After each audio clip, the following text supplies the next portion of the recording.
Prší nám celý víkend, takže je to takové celkem jakože náročné. Těžký terén a hluboké drážky koleje a vůbec to nebylo jakože jednoduché, takže museli jsme se s tím popasovat, jak to prostě šlo.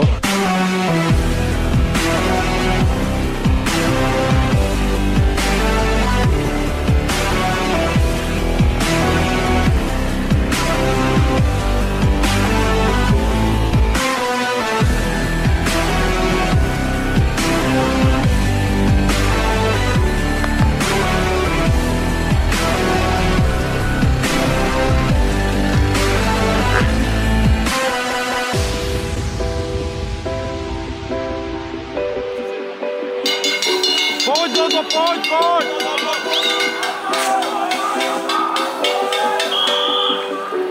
Áno, je to tak. Jozef Bondič nám prichádza do cieľa.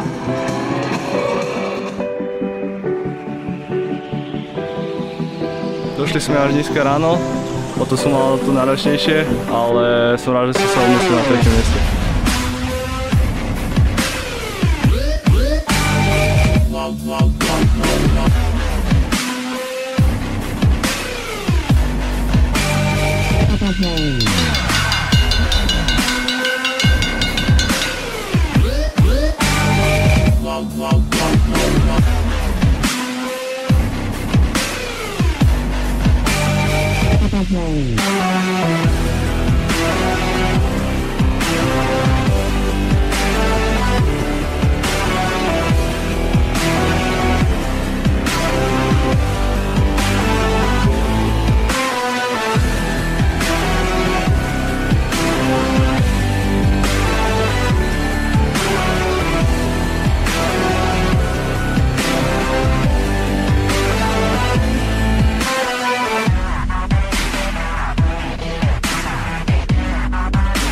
Máme za sebou prvé kolo